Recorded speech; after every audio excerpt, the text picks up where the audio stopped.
Welcome to the Queer Confidence Podcast, the podcast to help you become your most confident queer self. I'm your host, he, she, they, Coach Alex Ray, and I haven't always been this confident. In fact, I used to be super insecure. And through this show, I want to share with you what's worked for me, my clients, and my guests so that you can become more confident. Hello, my unicorns. Welcome. Today, we're going to talk about kink. Are you excited? Because I certainly am.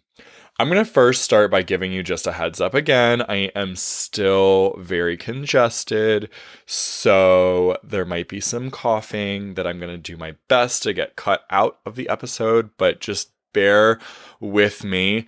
You know how I love to laugh and everything in the episodes, and I just feel so weird that I cannot really laugh right now because if I do, it turns into a coughing fit. So I just have to be like, heh heh, heh heh heh. And that is just so not me. It's so awkward. And now I also want to laugh and it's, oh my God, it's going to activate a whole coughing fit. Okay. Back to the topic at hand. We are talking about kink, not coughing today. Kink. So, pause for dramatic. I don't know. Dramatic something. Dramatic waiting. Whatever. We're going to talk about kink. And kink obviously is typically used in the sense of sex and using kink in the bedroom. And I don't think you really need me to share with you about that. There are plenty of resources out there that you can learn about kink. And there's also no way you could ever possibly learn everything there is to know about kink and sexuality. There's so much available to you. But what I want to do today is use this concept in your life outside of the bedroom. Just as we've been doing in this sexual series, this is yet another part. There will be a couple more, at least one more after this. I don't really remember. We'll see. But kink is all about turning shame into pleasure, right? Kink is about finding play and pleasure and joy and satisfaction in the taboo, the uncommon, the weird, the naughty. So the things that we feel shame about feel like, uh-oh, I've done something wrong. I've done something I'm not allowed to do, can actually be a delicious turn on. And what is the biggest assistance to insecurity? Well, it's staying safe, staying predictable, staying within your comfort area, right? What it does is subconsciously, when you feel insecure about something and then you stop yourself, you reinforce this belief that you're not capable and it's not safe and it's not going to be okay if you do this thing that feels like it's really pushing your boundaries of safety. And what this also is, if we kind of zoom out and look at it from some other aspects, it also has to do with then your self-empowerment. It has to do with your self-esteem. When you hold yourself back because you're afraid of judgment, you reinforce the belief that those things are worthy of judgment, that they are shameful, that they are things that are wrong with you. So, for example, if you want to go ask someone out and you immediately get this feeling of oh, I don't know because I don't think they're going to like this part about my body. Right, let's just say, I'm going to use an example from my own life. I used to be very ashamed of my freckles. I hated them. And so if I constantly were thinking of asking someone out and thought, oh, well, the first thing they're going to have to see is my freckly face, and then they're going to say no. Well, now I've lived, in effect, even though the scenario didn't actually play out, I've lived in effect that scenario playing out. I experience the full range of feelings of inadequacy and rejection without even having to go through it. It's a magical, amazing thing that our brain is capable of. As humans, we're capable of playing out future scenarios in order to come to some kind of conclusion about what we think is going to happen on the other side. But the problem is, it's very inaccurate. And we experience the full range of fear and shame as if it actually happens to us. And it's a mechanism that we do have as humans in order to stay safe, right? We get to look at a scenario and think, that tree branch is just dangling in the wind. If I walk over there, there's a high likelihood that it could fall down and then, crush me. Maybe I'm not going to walk over there, right? And then we end up avoiding dying. So that's great. It's a fantastic ability we have to play out imaginary future circumstances in order to stay safe.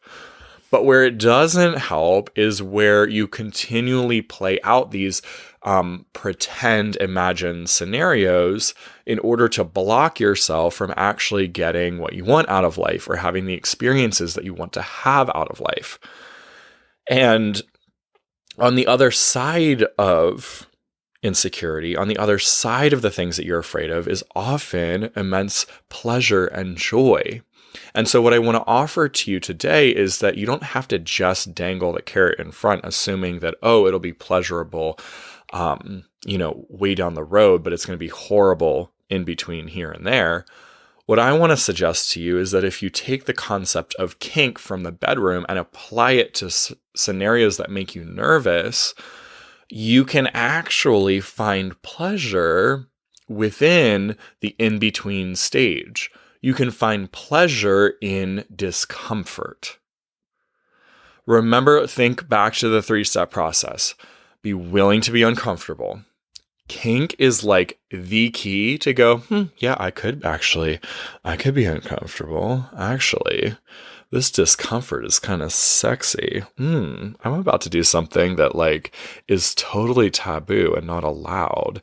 And maybe it's not allowed societally, or maybe it's not allowed in my own head because I haven't ever given myself permission to do this. Or maybe it's just kind of naughty and taboo because I've always avoided this kind of thing, like confrontation. Like, ooh, look at me go. That is hot. Did I just confront someone? What? Yes, I did. I want to give you 2 quick life scenarios where this is really the reality for me in very recent, within the last month where I've used this. So, story number 1, I had a problem with something that I purchased, and the experience that I had was not what I thought I was going to get. And I was really frustrated by the whole thing and really felt like I was kind of lied to in the marketing and told that I was going to receive X, but I received Y instead. And I'm typically someone that does not like confrontation. I avoid it at almost any cost. And that's something that as I have grown in my confidence, I've also grown better at having confrontation in healthy, productive ways. So I decided, hey, I really don't want to reach out to this person that sold this thing to me. But the new confident version of me does do these things. The confident version of me, the one that I really want to be behaving in line with, stands up for himself. If I am looking at my inner child and then thinking of myself as the inner adult, I owe it to my child to stick up for him, right? If he's been neglected or abused or hurt by someone else, a good parent is going to go and say, hey, let's facilitate a conversation here. Hey, you don't treat my child that way. I'm not okay with this. And so I reached out to this person, and I'm so thankful for the mindset that I went in with, because I didn't really get the response that I had wanted. And that's all right, because the growth, the amazing result that I had, the most helpful thing out of the whole thing was not like, a resolution for this thing, this service that didn't live up to expectations.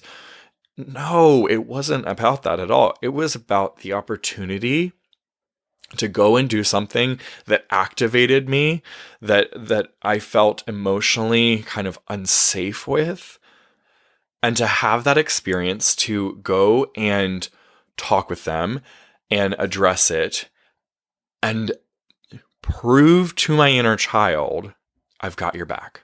I've got your back. Now, you can just force yourself to go do that, right? You can kind of just dive. Like, let's just close our eyes and jump off the high dive and just know that we'll land in the water and we'll be okay. Or you can do what I did, which was I took in this concept of kink and I said, you know what? When I feel triggered, when I feel these negative feelings of like, oh no, it's not safe to have this conversation, I feel alive. I feel thrilled.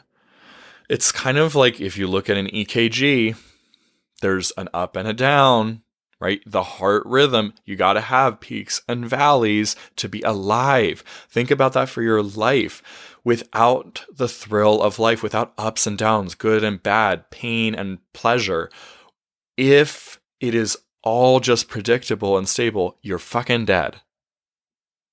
That is the only place where there is no peak and valley. So to experience the fear and the discomfort to its maximum height, and then to experience the pleasure on the other side, knowing that I can stick up for myself, that is a thrilling roller coaster ride of life. And it's what it is to be alive. It's a gift that we have as humans to get to go through experiences like that. And so I decided, hey, let's take this thing that I feel a little bit of, not a little bit, a lot of discomfort around, and be like, ooh, how could this be kind of a turn on? How could this be kind of kinky for me to do something that is out of the ordinary and uncomfortable and weird and maybe will be judged, right? Like I was risking shame. I was risking judgment from this person saying like, maybe invalidating my experience and such, right? So there was a lot of risk of being judged and shamed here by the other person and by myself. And so I decided it's time to play. It's time to be kinky. It's time to enjoy this kind of potentially shameful experience and turn it into the pleasure activator of my day. And I felt so wonderful just after I sent the email. I was like, I don't even need a response at this point. This was amazing. Just the thrill of going through it, of having my heart pounding and typing and getting like dry throat, thinking about like, oh my gosh, what's going to happen on the other side? Now, I might be exaggerating there a little bit. I was very nervous, but I don't know if my throat actually got dry that time. But, let me give you the other story and I'll make it quick. The other story of this happening recently is there is a guy that I am interested in who I've been talking to for a couple months. We've known each other, and I really want to explore the possibility of us having a relationship, a partnership.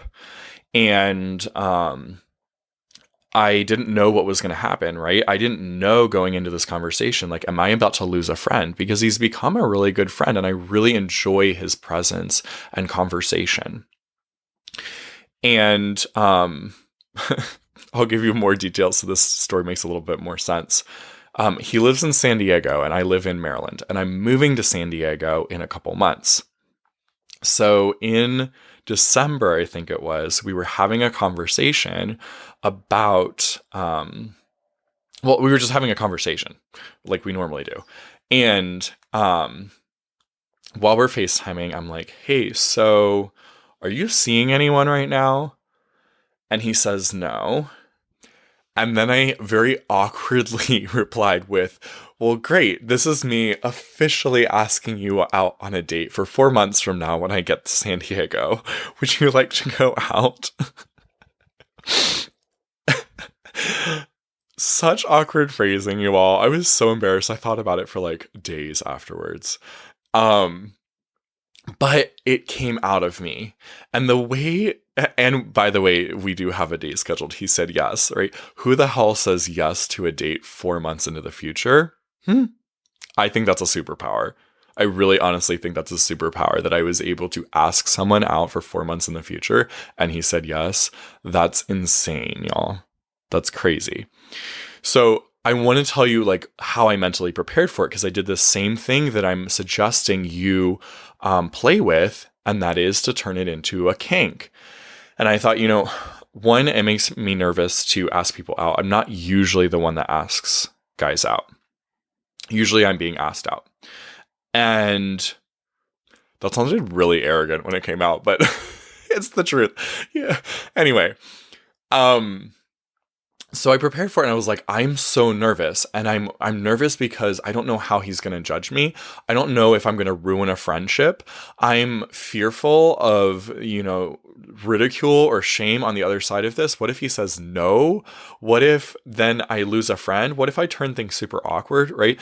All of the self-doubt and the shame was coming in, and I was living out this experience of him saying no before he ever said it. And I said, okay, hold on, self. Let's pause here. Let's decide that he might say no, or he might say yes. This is a huge risk, a huge gamble. And that is thrilling. That is kink right there. Yes, I'm risking judgment. I'm risking being shamed and feeling shame. I'm risking losing a friendship. And sign me up, because you know what I'm going to get to feel?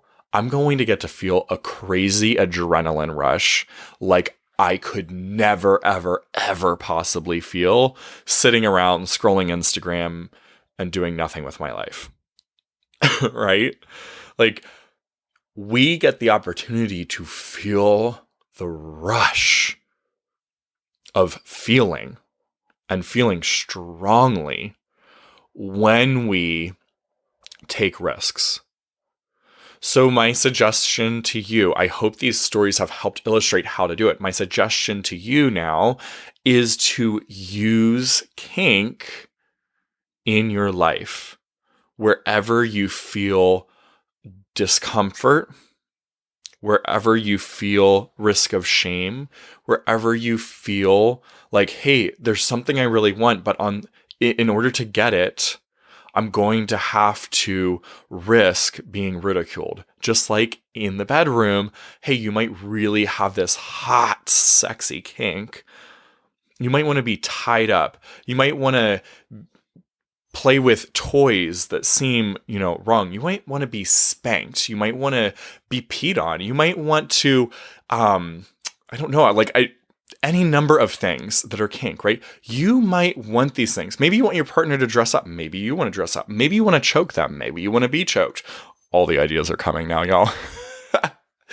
Look, these experiences, any one of those things might be something that turns you on, and it's hot and it's sexy and you're like, fuck yeah, give it to me. But in order for you to even have that experience, you need to also, if you have not yet become comfortable asking for these things, you're going to have to do that. Kink is playing with the shame and taboo and turning it into a game where pleasure is the reward. And you have the process. Especially if you've worked with me, You know how to have your own back on the other side. And that's what makes it safe. You get to know, hey, I'm risking shame and judgment. I'm going to do it anyway, and it'll be okay because I'm going to have my own back on the other side.